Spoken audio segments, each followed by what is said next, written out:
करते हैं, आपसे निवेदन करते हैं कि गांव में आप निःशुल्क पाठशाला चलवाने का काम करिए।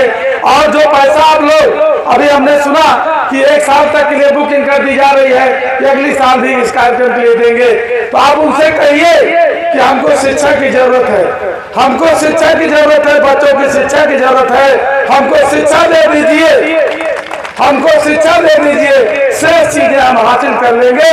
और हमें चाहते हैं कि जो भी इस तरह के लोग हैं, जो भी इस तरह के दानदाता हैं, उनसे निवेदन करिए कि गांव में निःशुल्क पाठशालाएं चलवाने का प्रबंध करिए। चूंकि शिक्षा की क्या हालत है, प्राइमरी की क्या हालत है, उसको ज्यादा बताने की जरूरत नहीं है। हम कॉन्वेंट नहीं दे सकते अपने बच्चों को, लेकिन गांव में निःशुल्क पाठशालाएं हम दे सकते हैं। और हम इसी आग्रह के साथ कि आप लोग पाठशाला के लिए काम करिए, उसमें जितना सहयोग जरूरी होगा मोक्ष कल्याण संस्थान उतना मदद करने का काम करेगा।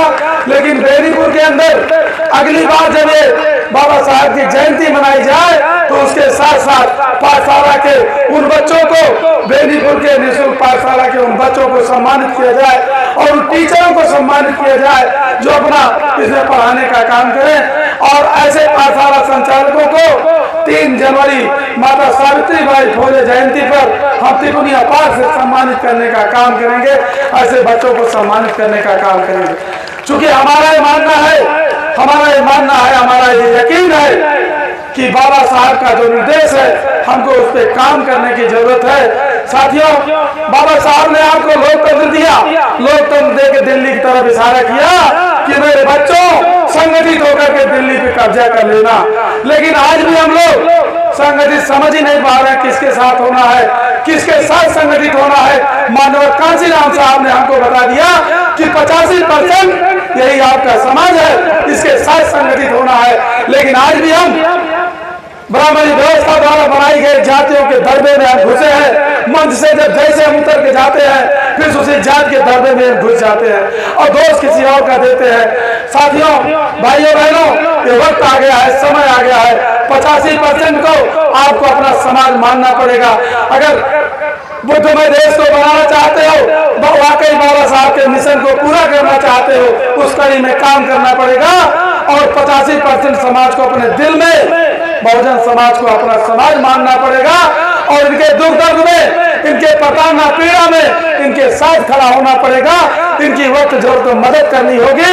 और श्यामलाल निषाद आज मन से आह्वान कर रहा है कि आपके इस आसपास क्षेत्र में कोई भी ओबीसी माइनॉरिटी का कहीं पीड़ित प्रताड़ित हो, किसी भी तरह की दिक्कत प्रॉब्लम हो, आप उसकी जानकारी दीजिएगा और कोई शोषण करने वाला है उसको सलाखों के पीछे डलवाने का काम किया जाएगा। अगर वो सीधे नहीं, अगर प्रशासन हमारी बात को नहीं सुनेगा, अगर प्रशासन न्याय के लिए हमारे साथ नहीं खड़ा होगा, तो प्रशासन के खिलाफ बाबा साहब के दिए गए संविधान के अनुच्छेद 19 के अधिकारों का प्रयोग करते हुए उस प्रशासनिक व्यवस्था के खिलाफ, भेदभाव करने वाले प्रशासनिक व्यवस्था के खिलाफ भी हम लोग प्रदर्शन करने का काम करेंगे। बाबा साहब ने कहा है कि शोषण करने वाले से ज्यादा गुनाहगार शोषण सहने वाला होता है।